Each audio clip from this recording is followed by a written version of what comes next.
let's welcome my first guest, a man who spends his life creating amazing wealth with his business and negotiating skills. We welcome the Negotiator. Hello, Negotiator. Thank you so much for joining me on Cuppa TV. So tell us a little bit about yourself. For those of you who've perhaps watched the election special, you were already come onto the show and joined me on that night then, which was just great. Thank you so much. So it's lovely to have you back. So tell us a little bit more about you now. Well, in life, you don't get what you deserve, you get what you negotiate. And in life, money is power. But I started off many years ago, actually in Harlow, which is where I was born, in Essex. And Essex is a great place. There's loads of money around, loads of cash. And there never was a recession over there because it's so economically buoyant. Then after a few years, my father got a good job, and we moved to Stevenage, so moved up market. And went to the School of Hard Knocks, and that's where I started negotiating, because the best negotiators in the world are children. And the reason is they don't care about the future, they don't care about who they upset, and they're utterly ruthless. And that's really where I got the taste for negotiating. And this is something that I really developed through my teenage years into the University of Life. And then on into business, where I set up a number of businesses. And when you were younger, did you notice? Were you aware of your ability, your negotiating skills at quite a young age? Yeah, really through getting in trouble. I got in a lot of trouble as a youngster. You know, I used to get sent to the headmaster, sent to the head teachers, and I was always negotiating away with punishments, this sort of thing. Chatting up girls as well. That's an important negotiation. Certainly learnt a lot there. I learnt very quickly when you asked a girl out for a date, the first thing you had to do was build a relationship, which is exactly the same as negotiating. So it's something that's really carried right the way through. And these days I've got a whole arsenal of different tactics. Good guy, bad guy, old Mother Hubbard, madman's advantage. But good cop, bad cop is probably my favourite one. I mean, and you're a tax expert, so you know what got you into that sort of work? Well, tax is about negotiating. Every morning I wrestle in the gutter with 2 tax inspectors before breakfast, because HMRC are negotiable. There are deals to be had out there. Although I must say my favourite adversary is usually the high street banks, because they're negotiable as well. Not just I'm talking about bank charges, but they're negotiable with writing loans off, which is one of my favourite areas. If I've got a customer, maybe who's got a £70,000 loan, is in a bit of financial difficulty, very often that can be negotiated down quite effectively to 10, 12, 15,000 pounds. So that's very rewarding. So and you've worked with so many people, but when you're working, do you apply the same rules to whatever business you're working with? Yeah, negotiation is the Latin word for business, and so much of business comes down to fundamental negotiating ploys. So virtually any problem I see, I can move into the world of negotiation and apply the principles, and usually quite successfully. And the reason is that any negotiation you go into, as long as you've got some basic plan, it doesn't have to be the best plan, you'll find that you'll be much more successful than somebody who hasn't got any plan at all. There's a saying, actually, isn't there? If you fail to plan, then you plan to fail. I remember that when I was a teenager. That does apply to negotiating as well. Yeah. And of course, in this country, negotiating is counterintuitive to a lot of cultures. So you'll find that anybody going in with some basic plan will usually end up streaks ahead of the opposition, just by virtue that you've planned a couple of ploys and tactics. And when you're working, you work across the UK? Yes, you work all across the UK. And what sort of people have you worked with in the past? Well, everybody from business people in the health service, medics. Probably the most famous was a rock group in the USA. Tell us about that. In fact, the fourth largest rock group, who were bankrupt and wanted to do a tour of the UK and Europe. And so what we did was we agreed that one of our managers could go with him and collect the money, bring all the money back to pay out as a bonus to the creditors in the bankruptcy. So 3 months later, after the rock group had been to Barcelona, Berlin, Milan and Rome, they all came back to London, and we said, great, well, how much money have you got from this fantastic tour? And the manager said, not a single penny. And the reason was the rock star had spent every single penny on wine, women and song, and the particular lady had to be checked into the Priory Clinic to get decoked. So that was the worst negotiation I'd ever done. The rock star really ran rings around us. Do you enjoy it though? Do you enjoy doing that whole experience? Very much so. It's unique and it's unexpected. You never know what's coming. I suppose every client is different. Every day is different in that case with your work. That's right. We also see a lot of dirty negotiating tactics out there. People calling their bluff, threats, ultimatums, and we've got ploys and counter tactics that we use against those. So virtually whatever situation you find yourself in, you've got some sort of answer. And if anybody's watching the show, the viewers that are watching, is there just a few tips that you can give them to, to create more business, more wealth? This is what you do. Yeah, wealth creation tips. I suppose the number one rule of negotiating is never to accept somebody's opening offer. So that's the most important principle. People are always negotiable. And the second principle is always have a backup plan. So always have a second option that you can go to. In case things go wrong. In case things go wrong. So you've always got plan B. And that links in with the third most important issue is never to want anything too much. And that's a very good reason that it's good to have an external negotiator acting for you. Because very often people are very emotional about things. They might be negotiating with a partner, a child, and children can upset you, a spouse, a boss. And if you've got somebody who isn't emotionally involved, they'll get a much better deal than somebody who's very wound up by the situation. And I mean, I can relate to that because, people we're watching will relate to that as well. Emotions play a big part, don't they, in any kind of transaction. So it's best, you're saying, just to cut them out whenever you're doing a business deal. You must do. You can't negotiate if you're emotionally involved. And the first qualification for a negotiator is to have an emotional bypass, which I had at the tender age of 21 when I started out. And once you get rid of those, you'll be a much better negotiator. And I mean, where for the future, I mean, you're doing lots of other things at the moment, but is there any particular thing you're working on at the moment that you can tell us about? At the moment, yes, I've been working with a number of TV companies, and that's going to be coming out later in the year. There's good and bad. There's a good side to me, but there's also a bad side that will be coming out in the press. We're just talking about the good side today, which is the side I like. Yes. But I think perhaps the most important message today is for everybody watching to go back to their boss tomorrow morning and ask them for a pay rise, because not enough people ask for pay rises. Bosses have got budgets to pay more money out. Taxes are coming down. The economy is booming, and everybody's worth another 20% of salary. So there's my tip for today. Go and ask for a pay rise. Fantastic. Right, well, we're going to come to the break now. So just to play us out of the break, the negotiator has a little surprise for us.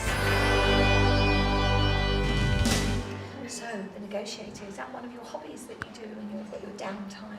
This is one of my negotiating secrets. I play the piano every day. And the reason is quite simple. When money talks, no one's bothered about the grammar. It's very true. It's very true. And you enjoy it? Oh, I do. I play a lot of jazz, a lot of rock. That particular piece was Elvis today, and I've been playing piano now for over 20 years. Does it help you with negotiating skills? It does. It's all about discipline, all about preparation. It's exactly the same as negotiating. You've got to prepare your case in advance. You've got to have your plan ready. You've got to execute it. It's just like playing the piano. And you play every day. So how long have you been playing for? Well, I've been playing since I was 8 years old. That's over 30 years now. That's great.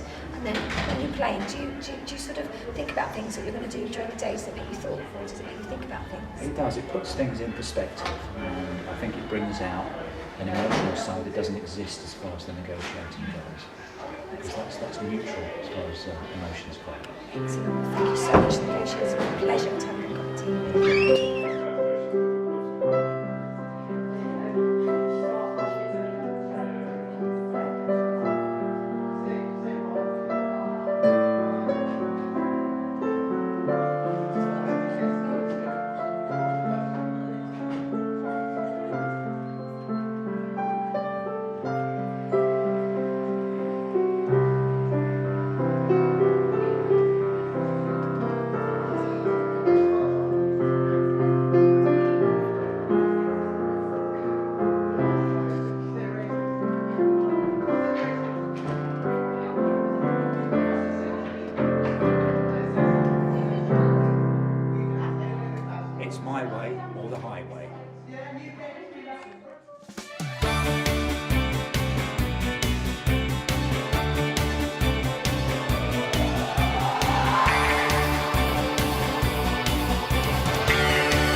Welcome back to Cuppa TV. My next guest is Amy Pugh, a young singer-songwriter who joins us today for our very first television interview and sings her new single, Butterfly. Welcome, Amy. Thank you. Thank you for joining me on Cuppa TV. Thank you for having me. It's great to see you here. So, Amy, let's start right at the very beginning. How old were you when you first started writing your songs? I was probably aged 12, 13. My dad sort of brought me into music when I was a really young, very young age. And it's about then that I started figuring out how to play the guitar and putting words together and trying to... Going from there, yeah. really. And was the guitar the first instrument that you picked up to play?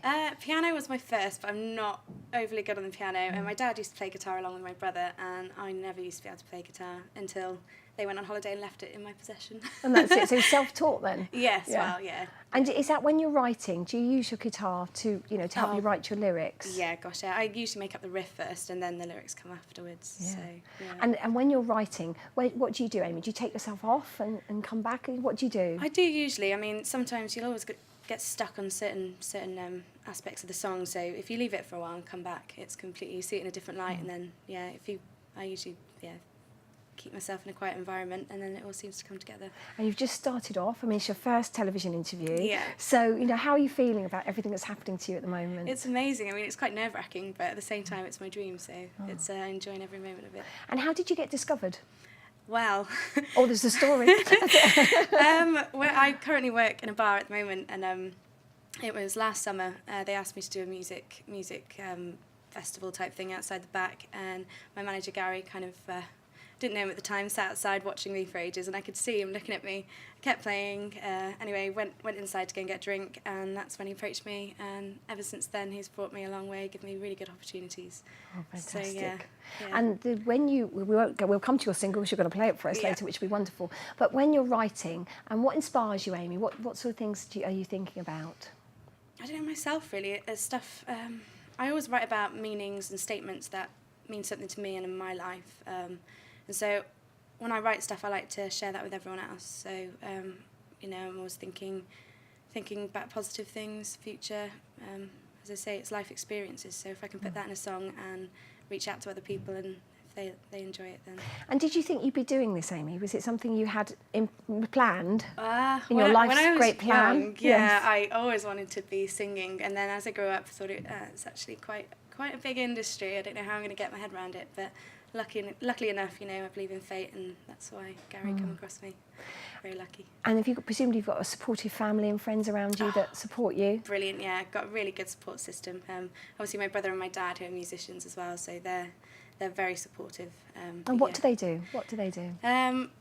My dad, as a hobby, they sing and write music. So when we get together, it's good fun. I learn a lot of them. There's a jam going on. There's I should a jam. imagine. Yeah. And do you enjoy that? Do you enjoy that I sort of love working? it. That's my favourite time. I look forward to stuff like that, especially when it's off the cuff. You can sit there and you can all bounce off each other. Would you like to be involved in a band, or are you happy to be a solo artist? I'm quite eager to try new things anyway, but I'm more about songwriting and playing guitar with me, but if anybody ever wants to join in, it's always a little bit more fun. And who inspires you as an artist? Are there people that you look to when you're writing, or just people that you admire? Eva Cassidy probably was my first when I was young. She was my first ever idol, and I just fell in love with her voice. So yeah. And what else do you do? Obviously you're singing, you're songwriting, but what are you doing? Are you doing any tours? Are you going to be thinking about that for the future? Well, yeah, we're thinking about it. Hopefully start off in Ireland. Got a few things lined up for then. A few collaborations with a singer in Australia, which I can't really mention too much about. But come back and tell us on Cuppa TV. That's on the cards for the near future. So there's lots to look forward to. We've got a 4-song download EP that we're going to be creating, which we're doing at the moment, and some music videos as well to go with it. So there's lots of exciting things. Yeah. So what's the best part for you, Amy? Because this is a brand new adventure for you. What's the best part? I just love to sing. I just love to sing. That's the best part. But it's just lovely to meet new people and do stuff like this. It's a really good experience, and I've never done anything like this before. So. And is there things about it you've already started to realise? Is there any negative side that you're looking at or you've seen? No, I've never had a negative vibe with it, really. I think positive, and it'll move you forward. So just keep positive, and you can't really go wrong. That's it. So they say. So you've written this song, obviously Butterfly, which Yeah. you're going to play for us, but have you written anything else? Yep, I've written quite a few songs, but yeah, this is my most recent and finished song, so it's ready to go. And tell us about this song. How did this song come about? I was about 14 when I first started writing it, and it's one of those songs that I put to the back of the book. Didn't think about it much, and then obviously now I've got the opportunities to sit and write with people, and my manager's an amazing songwriter, and luckily we worked on it together and brought it to life, really. So. And it's what is it about, a butterfly? It's just about life, really. Just my sort of, Your feelings through. on life. Yeah, That's right. And you're very young. So how do you see your future panning out, Amy? Well, hopefully I'd be a successful singer and songwriter. That would be my dream. But anything with music, as long as I'm singing, that'd be great fun. That'd be great. And would you play here in the West Midlands? Yep. I'd love to play everywhere. We'll come and see you for sure. Oh, brilliant. And when are you building up a fan base at the moment? I mean, yep, I'm on Facebook, Amy Pugh official. That's getting quite big. We've just launched that, so that's getting out there at the moment.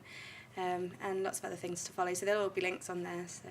And are you surprised by that, Amy? How has that affected you? Yeah, I was a little bit. 'Cause it must be a bit nerve-wracking initially to see all these people liking you and they don't actually know you. Do you find that strange? It is a little bit strange, but at the same time, it's really nice, and I just look at it as such a positive vibe. So yeah, no, it's very nice. I'm very lucky, and thank you to everybody that's liked it already. No, it's fantastic. When you're at the O2, just remember you're on Cuppa TV first. I sure will.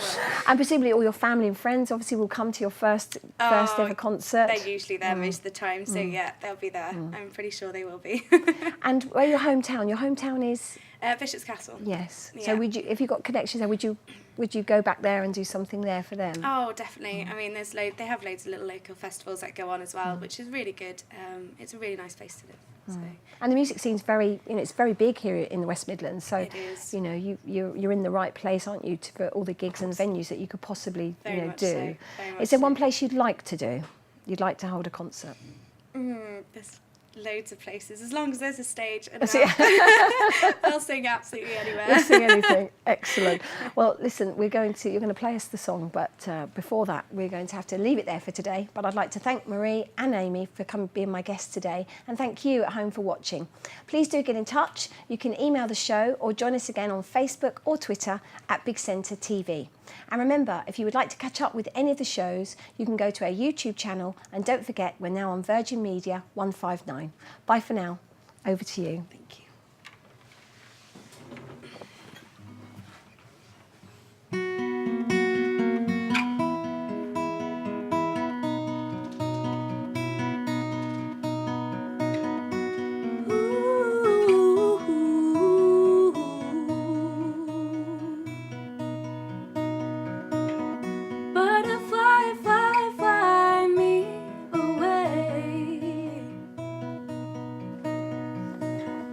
If I were a butterfly, I would fly today. This is not my chosen destination. Take me back to my inspiration. Whoa, lay me down tonight by the firelight. Everything will be alright. Fly, fly, fly me away. Fly, fly, fly me away.